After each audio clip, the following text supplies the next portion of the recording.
Hey everybody, this is Joe Harper with Reformed Truther Ministries, and today's video is titled The Zionist Jesuit Connection Part 3.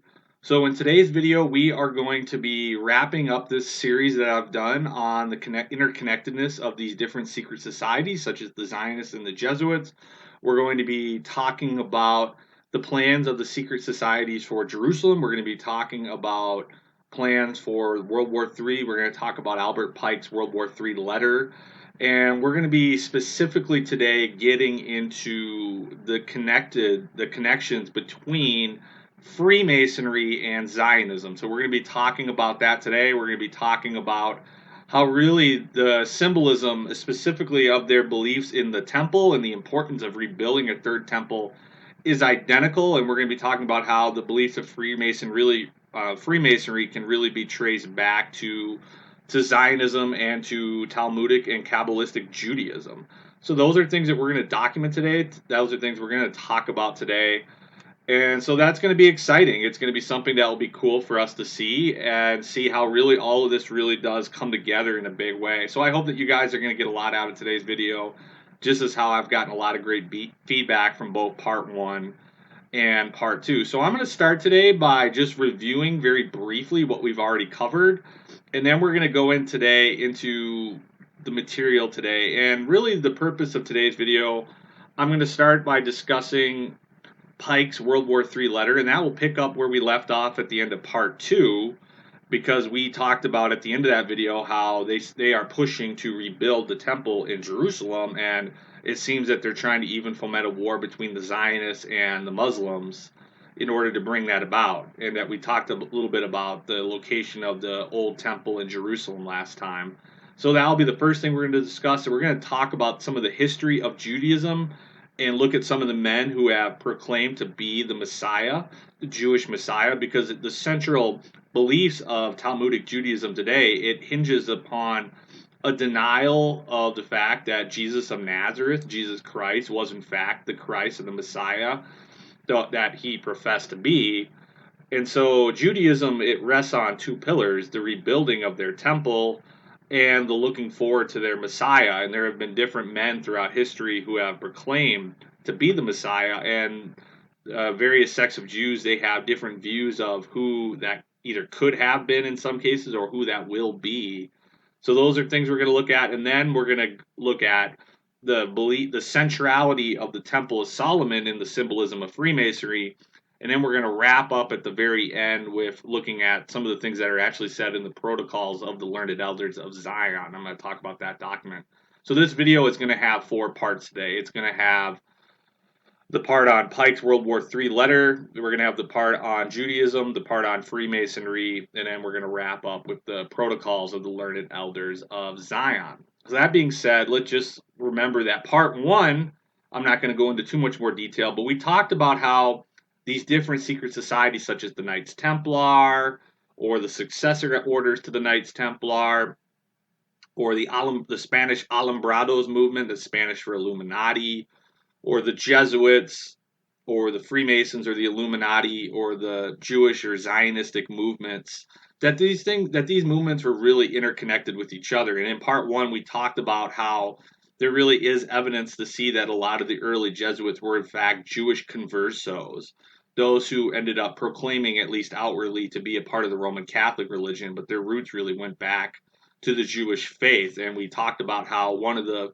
first 3 superior generals of the Society of Jesus, Diego Lainez, was in fact himself a Jewish converso. So we talked about that in part 1, and we documented that, and that's the foundation for everything that we've talked about in this series so far. And then in part 2, we talked about how the importance of the temple in Jerusalem for the secret societies, and we broke that up into 2 parts that we're going to finish here in part 3. But in our video last week, we talked about how the Jesuits have developed what is called futurist theology, or dispensational theology, in terms of their belief in a future tribulation. There's the peace covenant with the Jews, a rebuilt temple in Jerusalem. All of the aspects that make up contemporary dispensational theology goes back to the Jesuits. We talked about how Christopher Columbus, his voyages around the world, was really a part of his plans, he was a part of a successor order to the Knights Templar called the Knights of Christ, and he sailed famously with those red Templar crosses. And the secret societies that he was a part of, have a plan to reestablish control over Jerusalem. So we talked about that. And then that leads us into today's video, where we're going to talk about how Judaism has always had a plan to rebuild the temple, and that Freemasonry really is following up in the same roots. They have the importance of the temple. For the Masons, they talk about the legend of Hiram Abiff, who is claimed to be the man who rebuilt Solomon's temple. And we're going to talk about how they say in their own writings, and we'll look at some of the quotes, that Freemasonry is in fact the most important, the most central symbol in all of Freemasonry. So just as the Temple of Solomon is so important for the development of the plans of Judaism, it is also central for the plans of Freemasonry as well. So we're going to see that how the Jesuits, who wrote the high degrees of Freemasonry, and we've already established the connection to Judaism or Zionism, we're going to see how all this really does come together. And this will really be the bow that will put everything on this, and this will wrap everything up. And the last thing I'm going to say before I get into my material a little bit more properly is this is the last video in this series, and as I'm recording this, I have interviews coming up the next couple weeks, Lord willing, and I have other projects that I am planning to attend to. So no matter how long this takes today, I'm planning, even if this runs a bit longer, I am going to have this be the final part, and this is going to be the end of that. So if this video runs a little bit longer, that's why. You guys can bear with me. I'm hoping it'll be 90 minutes, but we'll see how things turn out. So that being said, I want to talk about picking up where we left off last time in part 2. I talked about how the secret societies have a plan to rebuild the temple in Jerusalem. And the dispensationalists would say, well, isn't that what we have talked about in our views of Bible prophecy? But really what I was trying to say is they have put the cart in front of the cart in front of the horse. It's not that these groups have had this plan to do this for a long time, and they developed a theology that supports their beliefs, and that's really what Zionism is, or dispensationalism is. And we can trace this through these Jesuit theologians we talked about last time, such as Francisco Ribera. We talked about the Cardinal Robert Bellarmine, Emmanuel Lacunza, these Jesuit theologians who developed this theology, how it came into Protestantism through men such as John Nelson Darby, Edward Irving, the movement of the Irvingites, and we could also talk about the Scofield Reference Bible of 1909. And we know that Scofield did have connections to the large groups such as the Zionist movement or the Rothschilds, and he had some very wealthy people supporting the publication of his Scofield Reference Bible, which is why it became so prominent in the United States and also had an influence in England to some extent as well. So all of that is where we picked up last time. And really what I was saying last time is that because these groups allege that the Temple Mount is on I allege that the location of the temple could be further south in the city of David, and I'm planning to do a separate video on that at some point, laying out that theory in more detail. The reason I didn't go into more detail on that was because I felt like that needs to be covered in its own video. But I was saying in my last video that they really, because of this belief that the old temple, the Herodian temple, was built on what is called the Haram el Sharif, and that is where the Muslim Dome of the Rock is located, that it would essentially require a war between the Zionists and the Muslims to bring that about. And that's as relevant now as it ever is, because now the U.S. and Israel has got engaged in a war with Iran, which is probably the chief Muslim rival to Israel at this point. And this is becoming relevant because we are learning through the news cycle, through current events, that Israel has what is called the Greater Israel Plan, where they do intend and plan to expand their borders into the Sinai Peninsula, toward Egypt, toward the other countries that surround them, Syria, Jordan, Saudi Arabia. You can look up the map of the Greater Israel Plan. They intend, if you believe in the legitimacy of this plan, to extend their borders into the Arab surrounding nations that surround them. So this is becoming very, very relevant. And it is also relevant to know that many of the Jews today, they are really prepared for the rebuilding of their temple. And the only thing holding them back is their belief that the Dome of the Rock would need to be destroyed in order to build their temple. You can look up what is called the Temple Institute, which is located in Jerusalem. And they've already created a lot of the pieces of furniture that would be in the temple or the priestly garments that would be used. They're getting ready to reinstitute the animal sacrifices that we find talked about in the Old Testament. And if you have ever watched Christian programming that's more dispensational in nature, you'll see how they talk a lot about trying to find a pure or unspotted or unblemished red heifer because that's important for the reinstitute of the temple. These things are all very relevant to what's going on right now. So basically, what I'm trying to say here in a nutshell to get started is that the Jews want to rebuild their temple. They have a plan to rebuild their temple, but in order to bring that about, because many people believe that the temple is located on the Haram el Sharif, the Temple Mount, that they would need to fight a war between the Zionists and the Muslims. And this war may or may not tie into that greater plan. I don't know how things are going to play out. I'm not going to make too precise of predictions. But what's going on right now makes this information as relevant as ever is. But the thing that we need to understand is that the Illuminati or the secret societies, or what is called the World Revolutionary Movement, they have had a plan to foment a war between the Zionists and the Muslims for a long time. And this is actually talked about in a letter that was written by Albert Pike to his fellow Luciferian Freemason named Giuseppe Mazzini around 1871. And he laid out what is called the Three World Wars plan. So this is why it's called Pike's Three World War letter. And what we need to know is that Albert Pike he was the head of the Scottish Rite Freemasonry in the United States. And actually until recently, he is the only Confederate general who had a statue in Washington D.C. It recently got pulled down.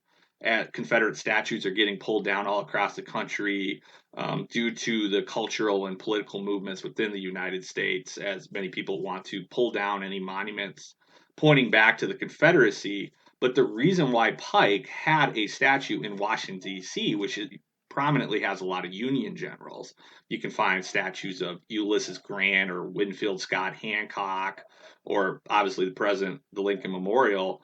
The reason why he had a statue in the city is because the Scottish Rite Southern jurisdiction, their main temple, the House of the Temple, is located there in Washington D.C. And Pike was the head of Scottish Rite Freemasonry in the United States. So this is very, very fascinating history.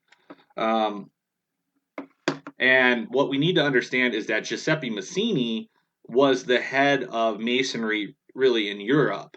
And he was also connected to another group called the Carbonari, which was really a successor group to the Jacobin clubs that orchestrated the French Revolution. And Giuseppe Mazzini was connected to Giuseppe Garibaldi, who brought about Italian unification.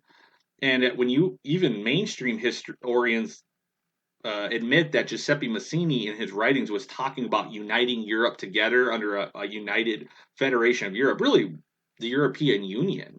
He was talking about that in the 19th century. So these are men that had prominence in history, even by the admission of mainstream historians. And we both know they are confirmed Freemasons. We know they were very high up in Freemasonry. And I believe that these two men, after the death of Adam Weishaupt, really were at the very top of the Illuminati structure.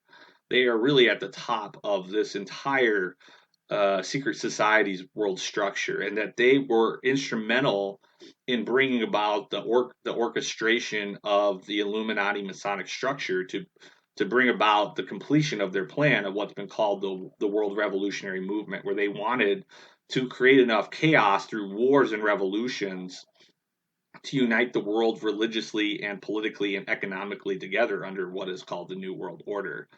So, what we know about Pike's letter, which is so fascinating, it's been recorded in this book called Pawns in the Game. Was written by a man called William Guy Carr, who was a Canadian naval officer who became concerned with the things he saw going on in his country and things going on around the world. And he wrote this book called pawns in the game exposing the plans of the Illuminati. So he is what we would call kind of an original OG truther. He's somebody who was studying these things a long time ago. He also wrote another good book called Satan, Prince of this World, which talked about the same conspiracy.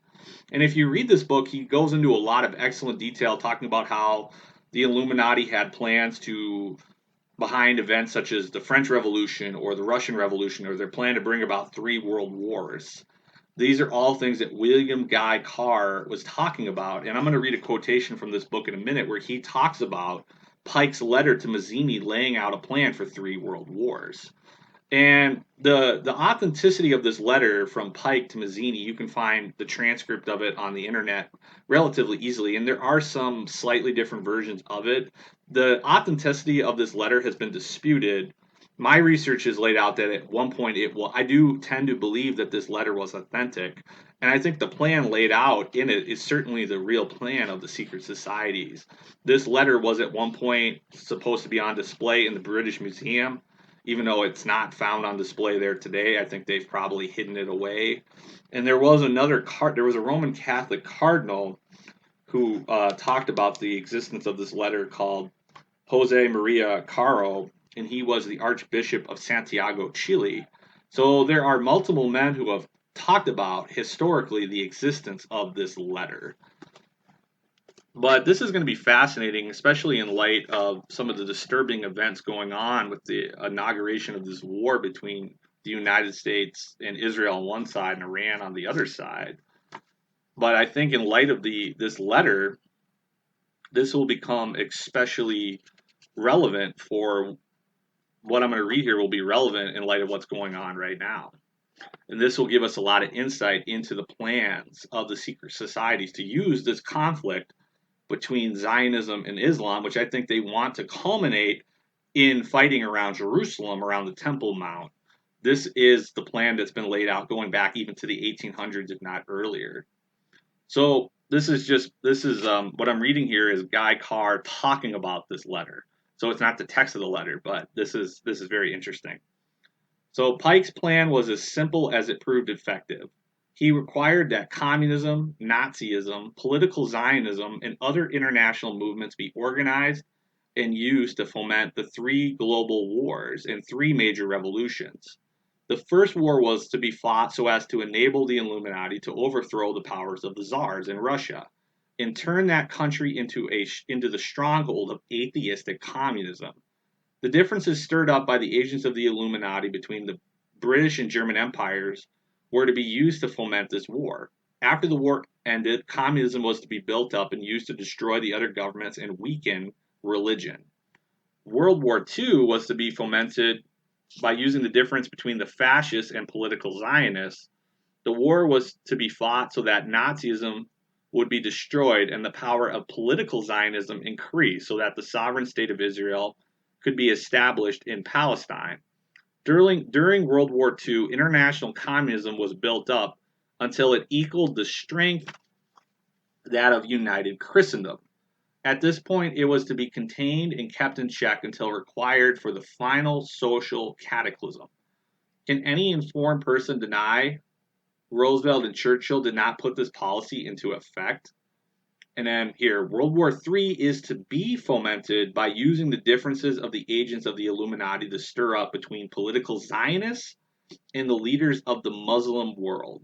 The war is to be directed in such a manner that Islam, the Arab world, including Mohammedanism, and political Zionism, including the State of Israel, will destroy themselves, while at the same time the remaining nations, once more divided against each other on this issue, will be forced to fight themselves into a state of complete exhaustion, physically, mentally, spiritually, and economically. Can any unbiased and reasoning person deny that the intrigue now going on in the near, middle, and far east isn't to be designed to accomplish this devilish purpose? On August 15th, 1871, Pike told Mazzini that after World War III is ended, those who aspire to undisputed world dominion will provoke the greatest social cataclysm the world has ever known. We quote his own written words taken from the letter catalogued in the British Museum Library, London, England. And here's the text of the letter, so I'll read a bit more of this.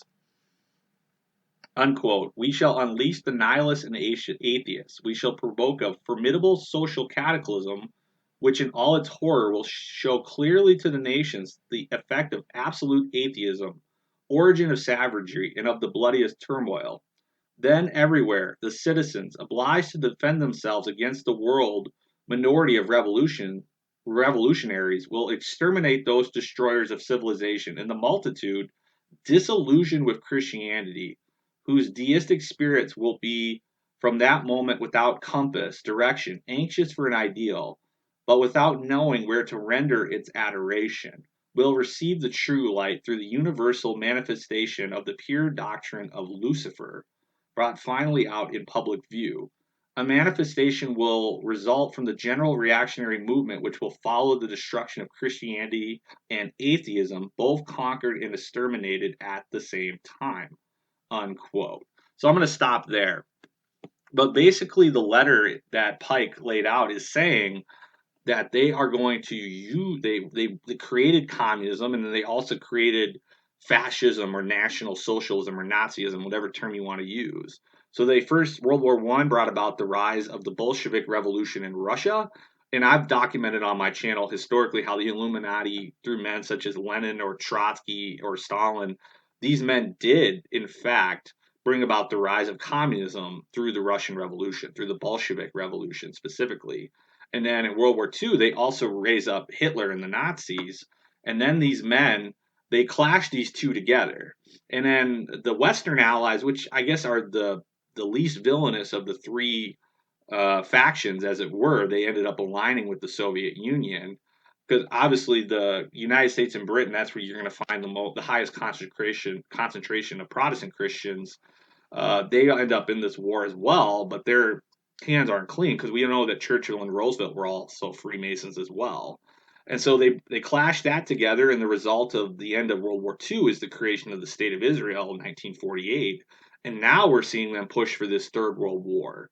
And we already see the board being aligned in those ways, where we see that they have U.S. and the Western European countries on one side, the NATO countries, and then you also would have Israel on that side of the board. And then on the other side, you would have Russia, China, and their allies, and Iran.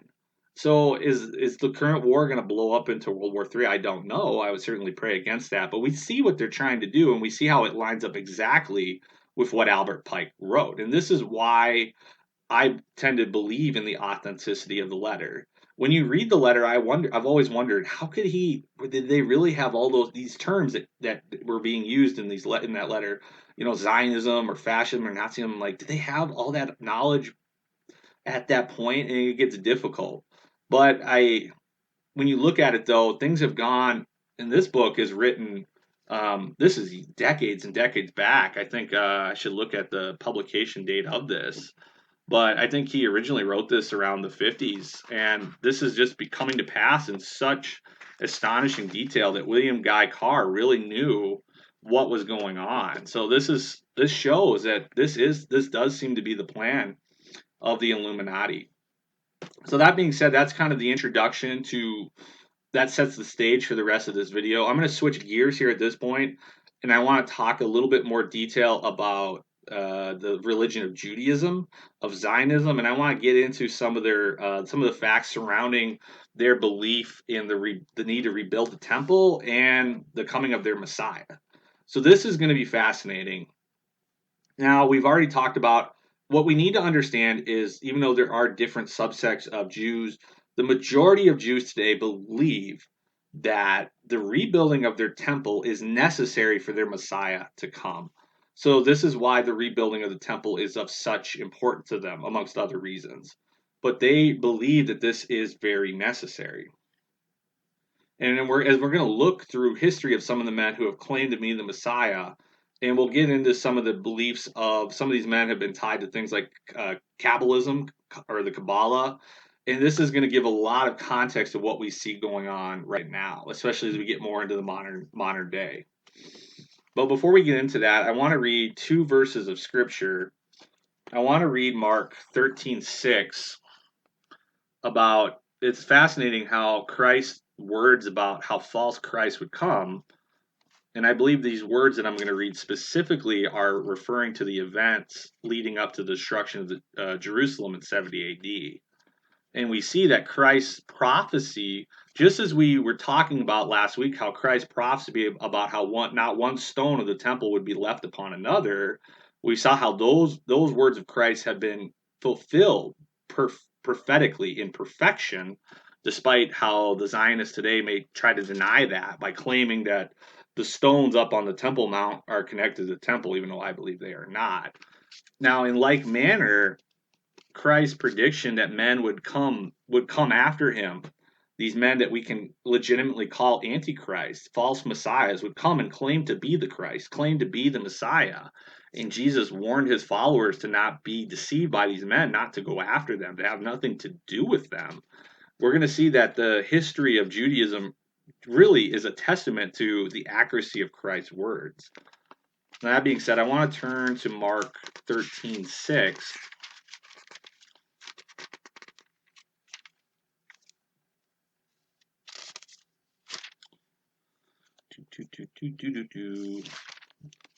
Here we go.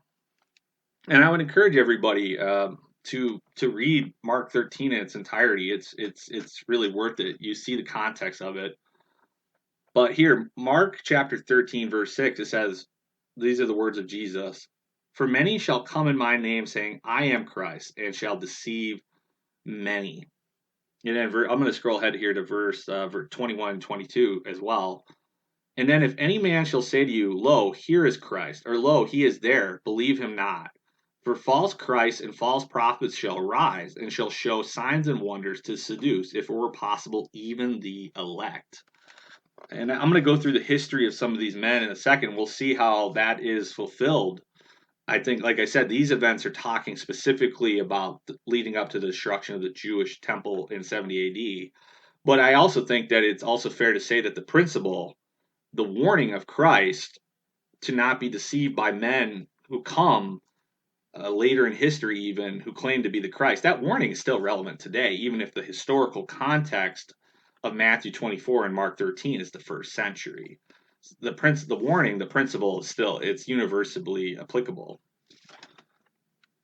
But before I get into that, I also want to read here first. I'm going to turn to 1 John chapter 2, and I'm going to read verse 22. Now, it's funny, with the word antichrist, it's not funny, but it's interesting.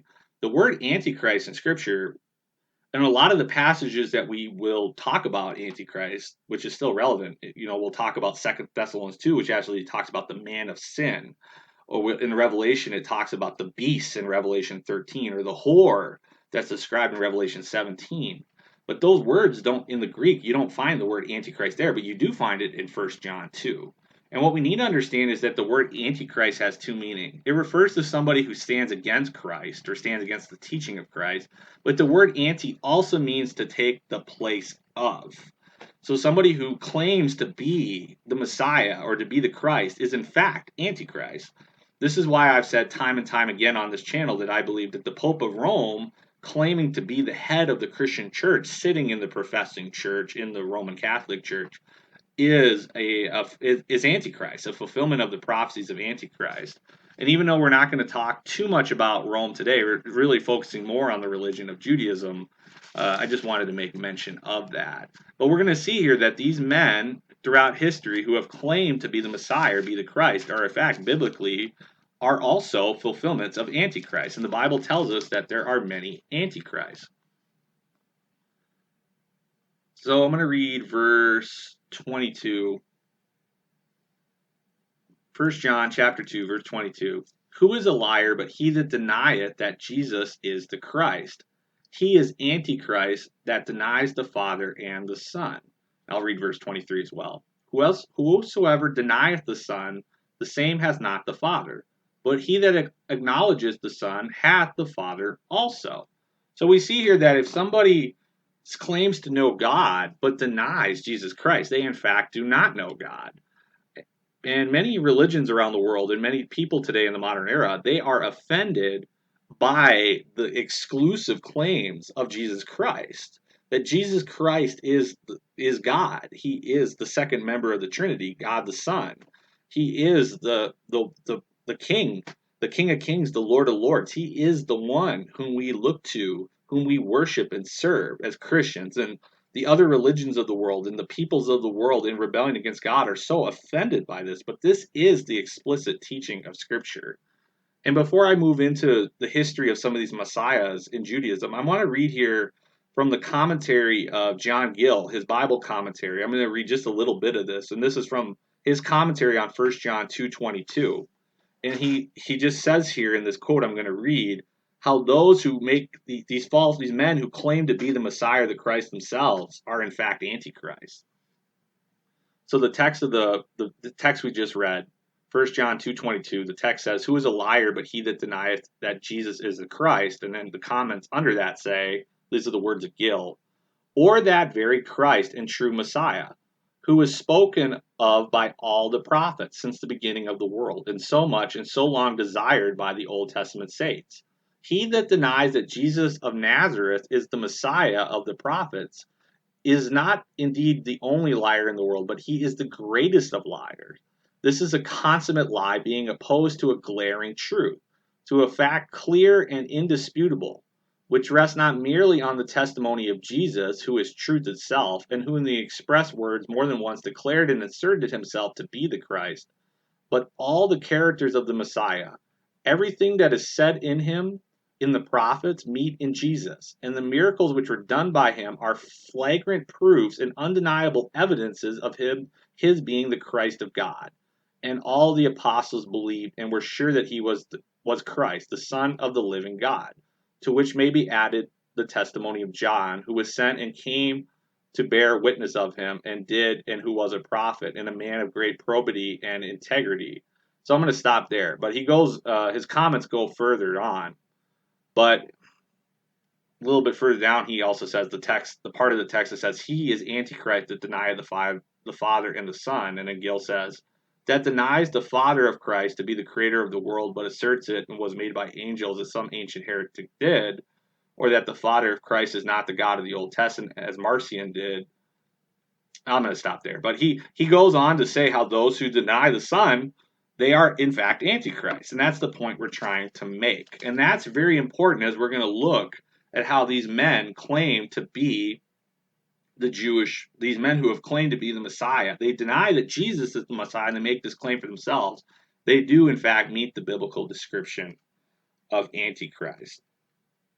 So all that being said, we know from history that there are a number of men who claim to be after Jesus, after his death and resurrection, his ascension into heaven. That's where Jesus Christ is located. He's sitting on his throne at the right hand of the Father. He is awaiting the time when he will return to the earth. And the scriptures tell us how the nations are spiritually being put under the feet of Jesus, and that all enemies will be put under his feet before he physically returns to the earth. We see this in places such as Psalm 110, in which we find that psalm quoted multiple times in the New Testament, in places such as 1 Corinthians 15.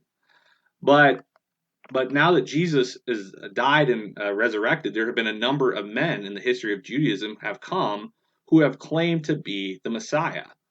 And in the first century, giving a few examples, these would be men who fulfilled the prophecies of Jesus we read in Mark 13.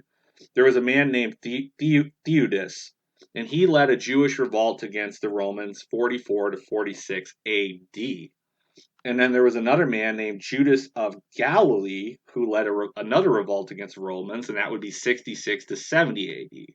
And we know how that ended, because that is when the Romans come in and they raze the city of Jerusalem to the ground. They destroyed it. They killed everybody that they found. They destroyed the temple. We talked about that in our video last week, so I'm not going to go into too much more detail on that. There's another man famously called Simon Bar Kokhba, and he led a revolt. And for a few years, he was successful until the Romans finally put him back down. So his years are 132 to 136 AD. So he was able to set up a semi-autonomous, a successful Jewish state for about 3 years. So he was successful for a time, and the Jews of his day claimed that he was the Messiah. The other men I mentioned, Theudas and Jesus of Galilee, these men claimed to be the Messiahs themselves as well. So this is something that's been common in the history of Judaism after Christ. These other men that I'm going to mention, I'm going to move forward now in history. Those are three men from the first and second centuries that are interesting. The two men I'm going to mention next, Sabbati Sevi and Jacob Frank, they're connected to what is called Sabbatian Frankism. And their doctrines of these sects, these Jewish sects, are heavily connected to the history of the Illuminati. So these men are very important. Now we need to remember, I've talked about in my past videos here on the development of the Kabbalah, and I said before that the Kabbalah was developed, the writings in the 12th and the 13th century. Those are dates that we have. So we need to know that because the Sabbateans and the Frankists were Kabbalists. So Sabbatianism, it is connected to Kabbalistic mysticism, and it's also connected to antinomianism. And we're going to see this with the Sabbatian Frankists who come later as well. So these men really did believe that they should sin as much as they could. These sects believed this in order to hasten the coming of their Messiah and the events surrounding the end of the world. So everything that we've seen in the wickedness of our society, it can go back to how these sects have actually had a very large influence on the development of historical events and the development of events that are going on in our own day. So this man Sabbati Sevi, he lived in the Ottoman Empire. So this would be I believe, the 17th century. And he is one of the most famous Jewish men in history who claimed to be the Messiah, and that's exactly what he did. But because he lived in the Ottoman Empire, he lived under the reign of Islam, and he ended up converting to Islam at one point to avoid being put to death because he was living under the rulers that were Muslim in the Ottoman Empire. So obviously, so he apostatized from the Jewish faith, if you want to say it that way. And this is fascinating because then this obviously puts his followers in a little bit of a bind. And he secretly kept his Jewish religion, and some men stuck with him. I'm sure some others got disillusioned. And that's really the history of this man, Sabbati Sevi. You can look him up. But his connections to the Kabbalah and the Sabbateans to the Kabbalah and their belief in the necessity to sin excessively is very, very important. And I believe later in history, a lot that's what's been developed through cultural Marxism, how they've tried to just collapse the morals of the nations in the West. They've tried to uh, promote sexual promiscuity and fornication and adultery as much as possible, homosexuality, abortion, all of these moral evils that have been inserted into our country and into other countries. I do believe this goes back to the belief of the Sabbateans and the Frankists. So that brings me to this man, Jacob Frank, he also claimed to be the Jewish Messiah, and he claimed to be the reincarnation of this man, Sabbati Sevi. So he was located in Podolia in Eastern Europe. That's where he starts his group, the Frankists. And he actually, at various points in his life, to avoid persecution, converted at one point to Islam in 1757. At another point, he converted to Roman Catholicism because he spent a lot of his life in Poland, which was a Roman Catholic country, but inwardly he kept his Jewish religion. And the Sabbatian Frankists, you can look them up. Even just a simple, if you Google the Frankists, even the Wikipedia article, and like I said last week, Wikipedia is just a reference tool. I'm not using it as a first-rate historical source, but even the Wikipedia article was very accurate in describing the beliefs of this sect because they were antinomian and they believed in the principle called purification through transgression. So they believed that they should sin as much as possible because this would hasten on. They would bring them into what they called the Messianic era at a faster pace. So this include disgusting sexual things, orgies, incest, sexual rituals, all that type of disgusting stuff. They believe that was necessary to bring about the furtherance of their plans. And we see this with the secret societies today, with the Illuminati, with the disgusting rituals that go on. And this is, once again, as relevant as it ever has been as we've had the Epstein files released. We see how these beliefs have uh, persisted through the centuries. So if you look up these groups, the Sabbatians and the Frankists, the Frankists are really the successor of the earlier Sabbatians. And when you look them up, you can put into Google Sabbatian Frankists. It provides a lot of history that's necessary. So when you get to Adam Weishaupt, who was a Jesuit professor of canon law, he founds the Bavarian Illuminati in 1776, and he partners with the Rothschilds, who were Ashkenazi Jews. They were Sabbatian Frankists in their beliefs. So all this stuff comes together. And I believe that going back to the connections we made in part one of this series, the connections between the Jesuits and the Zionists at 1776 at the latest is where you really see that alliance fomented together. We could go back to earlier points in history and say it was coming into formation earlier, but by 1776 you see that connection established beyond all doubt. So that's something that's really important. And the final group I want to mention, talking about the Jewish messiahs, I want to talk about how there is this group today called Shabbat, which is a Hasidic group. And when you look up Hasidic Judaism, these are the very ultra Orthodox Jews, what we would call the most conservative branch of Judaism, even though it's kind of weird in Judaism where actually they have a branch called conservative Judaism is more liberal, but their most conservative sects they call Orthodox. So I want to get that correct. But the Hasidic Jewish movement, they have a heavy influence on the centrality of the Kabbalah. And this group called Shabbat or Shabbat Lubavitch, it goes back to, as a movement, it goes all the way back to 7075 in the Russian Empire. But this group, as it's a religious movement, but there's also an organization called Shabbat. They really go back to, we really see them coming into formation in the 1940s in the Soviet Union, but they end up emigrating to the United States. And this group is very important. Today, their world headquarters is actually in New York City.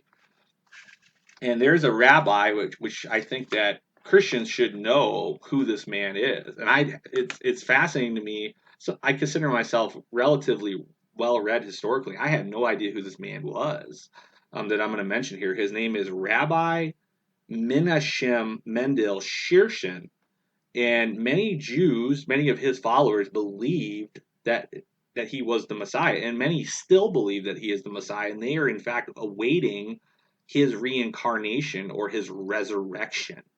So you see, this language is shocking, and this man was extremely influential. He lived in his apartment in New York City. He actually took a vow not to leave his apartment.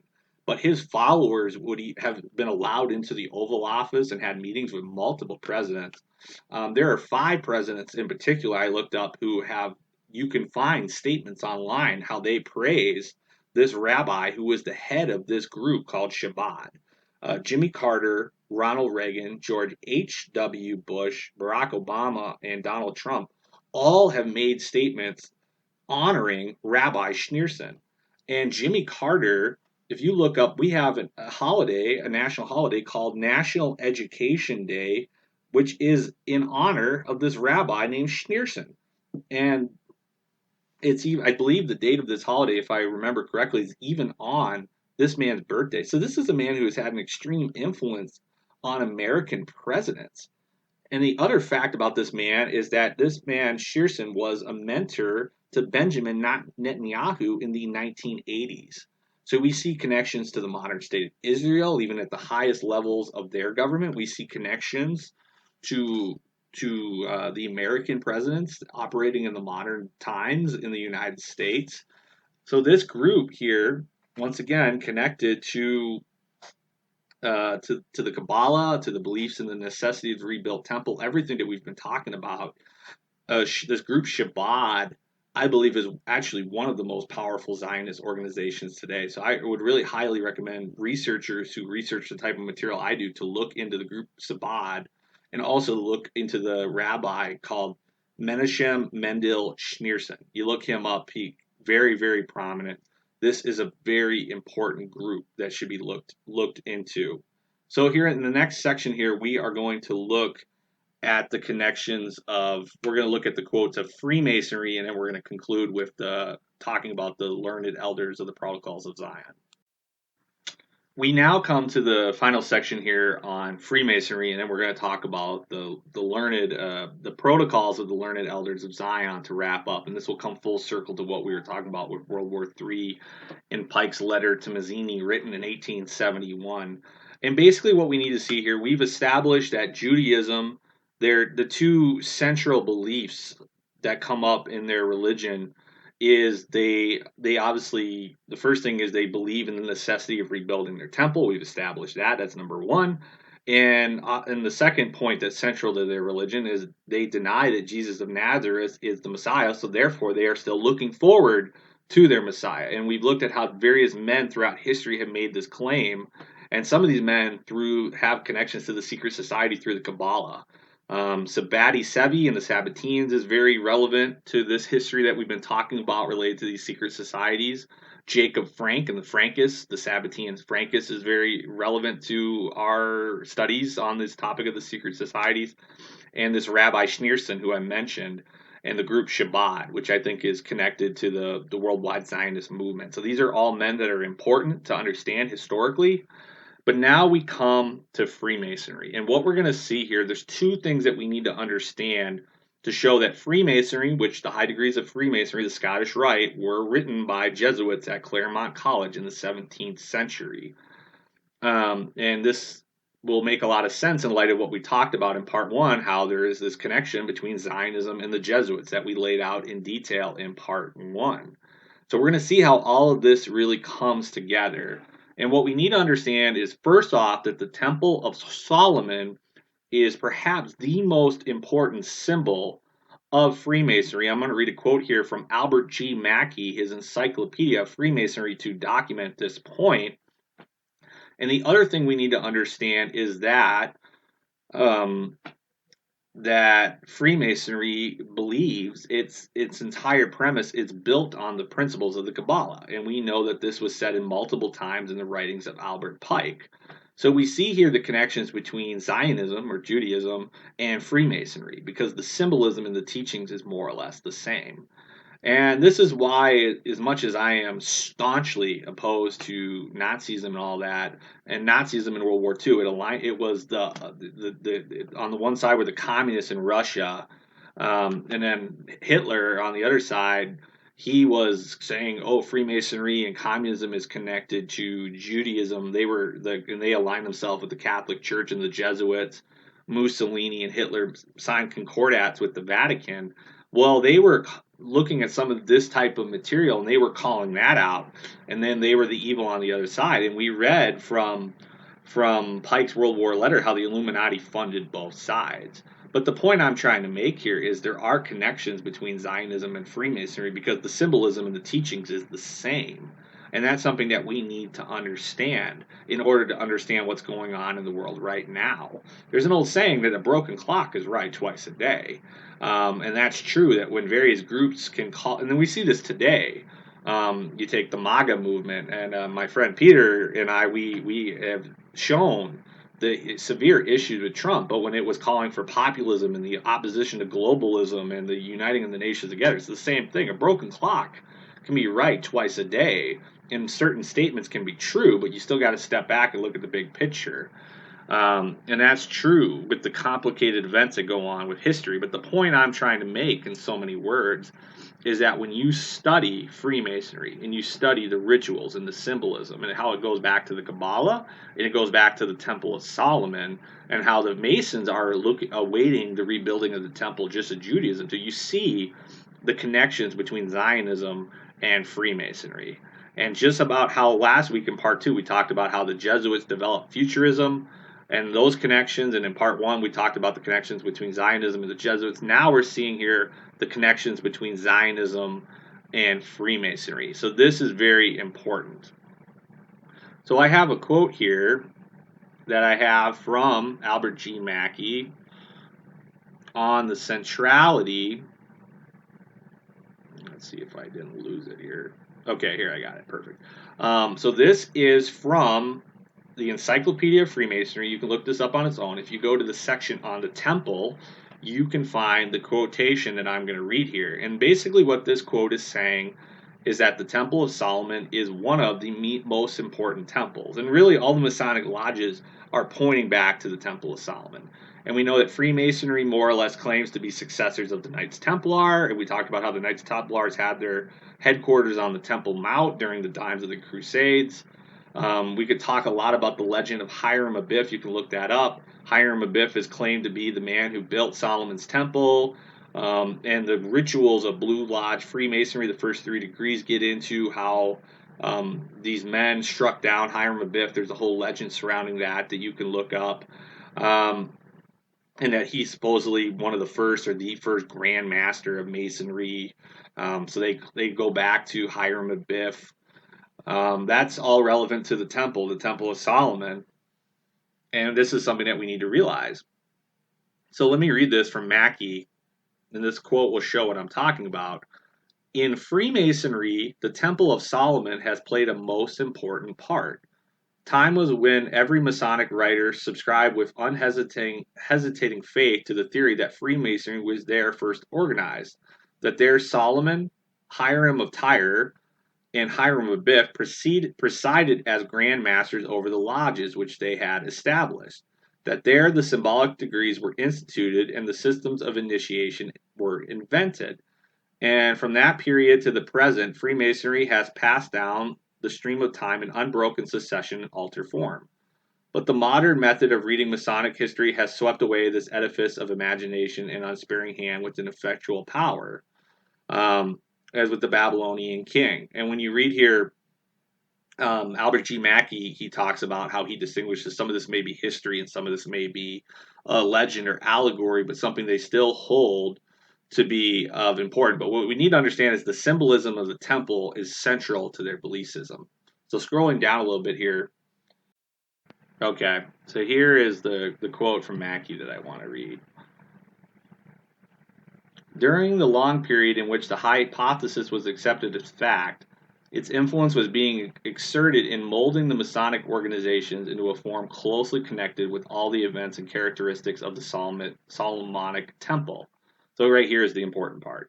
So that now almost all of the symbolism of Freemasonry rests upon or is derived from the house of the Lord at Jerusalem. So closely are the two connected that to separate the one from the other would be fatal to the further existence of Freemasonry. Each lodge is and must be a symbol of the Jewish temple, each master in the chair representing the Jewish king, and every Freemason a personification of the Jewish workman. So what Mackey is saying here is that you cannot have Freemasonry, the secret society of Freemasonry, without understanding the centrality of the importance of the Temple of Solomon. And if you go into other parts of their writing, they do talk about how they are looking forward to their own rebuilt temple, which is essentially, even though they may articulate some things differently than Talmudic Judaism, it's more or less they're looking forward to the same thing. So that connection there has been made. And then the other point I want to make with Freemasonry before going to the end of the video and wrapping everything up is how Albert Pike, and you can find this in multiple places in his writings, such as Morals and Dogma, but he talked about the centrality of the Kabbalah. And he said that the Kabbalah is the center of all Masonic esotericism and even all Western esotericism. And so this is something that is really important for us to understand. And if you read, even though I'm not necessarily recommended, if you read Morals and Dogma, he talks about the importance of the Kabbalah in many places. So here from the Kabbalah, the secret doctrine of Israel, and this is here, let me read this about Pike. Albert Pike, quoting from Transcendental Magic, thus sums up the importance of Kabbalism as a key to Masonic esotericism, unquote. And then, quote, one is filled with admiration on penetrating into the sanctuary of the Kabbalah, as seeing a doctrine so logical, so simple, and at the time so absolute, the necessary union of ideas and signs, the consecration of the most fundamental realities by the primitive characters, the trinity of words, letters, and numbers, a philosophy simple as the alphabet, profound and infinite as the word, theorems more complete and luminous than those of Pythagoras, a theology summed up by counting on one's fingers, an infinite which can be held into the hollow of an infant's hand, 10 ciphers and 22 letters, a triangle, a square, and a circle. These are all the elements of the Kabbalah. These are the elementary principles of the written word. Reflection of that spoken word created the world, morals and dogma. So we see here that Pike praised the Kabbalah. He called it central to Masonic esotericism. So we see here that if you want to understand what Masonry is, it goes back to Kabbalistic Judaism. The beliefs go back to there because he says that this is the centrality of their entire secret society. So we see that these things, it goes back to the temple of Solomon. They're looking forward to the rebuilt temple, and it goes back to the Kabbalah. So these are the principles that we see from Albert G. Mackey and Albert Pike are some of the most prominent Freemasons in history.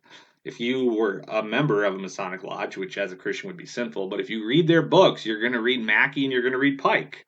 So this is the point that I want to make. And so this connects to everything we've seen in the previous two videos up until this point. So at this point, we've really covered everything that I've wanted to cover. So this comes full circle. We've seen that the secret societies have a plan for Israel, for Jerusalem, for the Temple Mount, for the temple.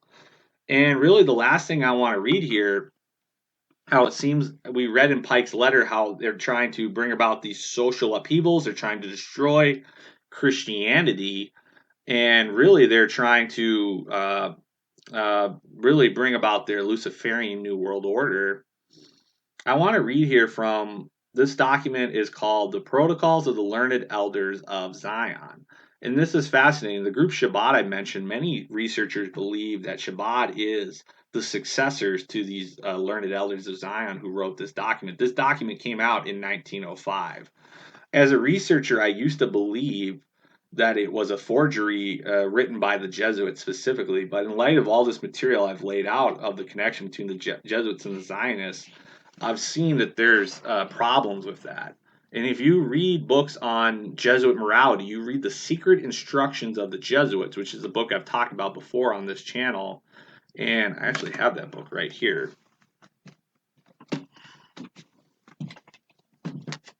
Yeah. This book talks about how the Jesuits are not afraid to take over society through gaining power, gaining the favor of princes. They talk about how they are willing to lie and use deceit and manipulation to take over societies. This book is called The Secret Instructions of the Jesuit. The tactics laid out in this book are identical to what you find in the Protocols of the Learned Elders of Zion. So the connections between these two groups, the connections have racked up more and more and more for me. But I want to read from this because I don't know how all these things tie into Bible prophecy. As a historicist, I've talked about how I believe the bulls or vials of Revelation in Revelation 16 are talking about the judgments that have been coming down progressively on the Roman Catholic whore of Babylon, leading to its final destruction. And how Revelation 17 talks about how the kings who once were aligned with the whore of Babylon, which I believe is the Roman Catholic system, actually turn against it. And I don't want to get it too much into eschatology speculation, but I want to read here how the protocols of the Elded Learneds of Zion talk about how they want to destroy the Christian religion and destroy the papal court. This is very fascinating. So this is from protocol number 17. And it says, we shall destroy the clergy. And then point number 2, it says, we have long past taken care to discredit the priesthood of the, quote, Goyim, unquote, and thereby ruin their mission on earth, which in these days might still be a great hindrance to us. Day by day, its influence on the peoples of the world is falling lower. Freedom of conscience has been declared everywhere, so that now only years divide us from the moment of the complete wrecking of that Christian religion. That's scary. As to other religions, we shall have still less difficulty in dealing with them, but it would be premature to speak of this now. We shall act still still less difficulty in dealing with them, it would be premature to stick with this now. Yeah, we shall act clericalism and clerical into narrow frames as to make their influence move into regressive proportion to its former progress. And then here's point number 3 under number 17 of these protocols. This is fascinating. When the time comes finally to destroy the papal court, the finger of an invisible hand will point the nations toward this court. When, however, the nations fling themselves upon it, we shall come forward in the guise of its defenders as to save excessive bloodshed. By this diversion, we shall penetrate into the very bowels, and be sure we shall never come out again until we have gnawed through the entire strength of this place. And then point number 4, it says, the king of the Jews will be the real pope of the universe, the patriarch of the international court. So that is so fascinating how they are talking about how they are working to infiltrate Christendom, and I think they view that they're looking. This is the destruction of traditional Roman Catholicism and Protestantism, and it talks about how they are going to destroy the papal court. I want to read here just a little section. I've talked about on my channel multiple times how I think the Bible prophesizes the destruction of the city of Rome. And I know some of both my futurist friends and my preterist friends may disagree with this, but I just want to read this verse here from Revelation 17, verse 16, because this lines up so exactly with what I've read here in the Protocols of the Elders of Zion. And I'll actually start at verse 15. And it says, and he saith unto me, the waters which thou sawest, where the whore sitteth, are peoples and multitudes and nations and tongues.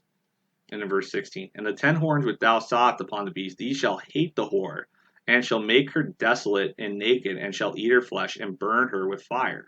And God has put in their hearts to fulfill his will, and agree and give their kingdom unto the beast, until the words of God shall be fulfilled. And the woman which thou sawest is that great city which reigns over the kings of the earth. And then going to chapter 18, I'm going to read verses 1 and 2. After these things I saw another angel come down from heaven, having great power, and the earth was lighted with his glory. And he cried mightily with a strong voice, saying, Babylon the great is fallen, and has become the habitations of devils, and the hold of every foul spirit, and cage of every unclean and hateful bird. What I find fascinating about that passage of scripture, how it talks about how the kings of the earth who were once aligned with this whore turn on her and burn her with fire and hate her. And so that's fascinating, especially when you read about how the protocols of the elders of Zion talk about how they are going to turn the kings of the earth to destroy the papal court, to destroy the papacy, to destroy Rome.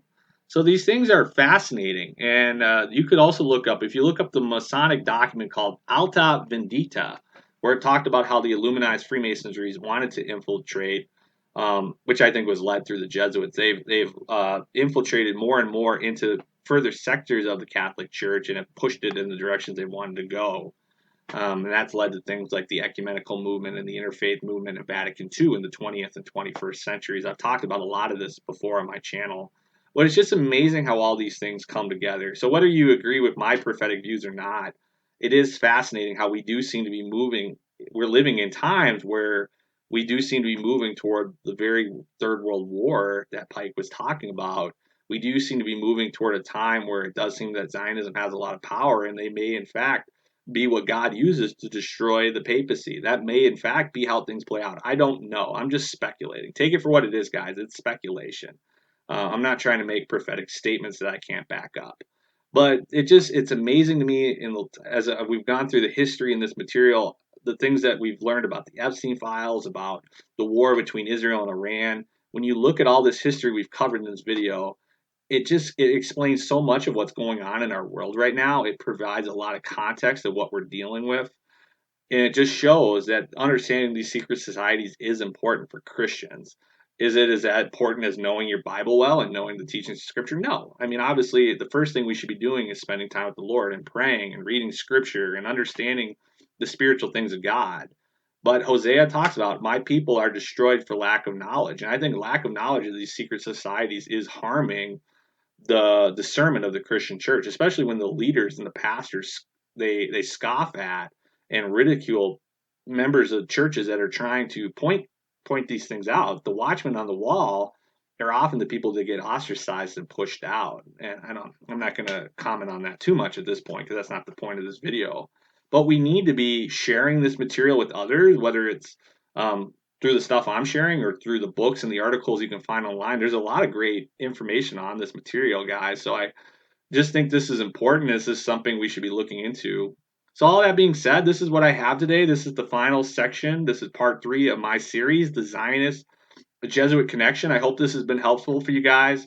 Stay tuned. We got a lot of great content coming down the pike. We do have some new interviews coming up, Lord willing, in the weeks to come. And I do have other plans for other topics and videos we're going to cover in the future as well. So all that being said, this is Joe Harper with Reformed Truth and Ministries. God bless everybody. If you have enjoyed this video, then please consider supporting RTM and check out our website at www.reformedtruther.com.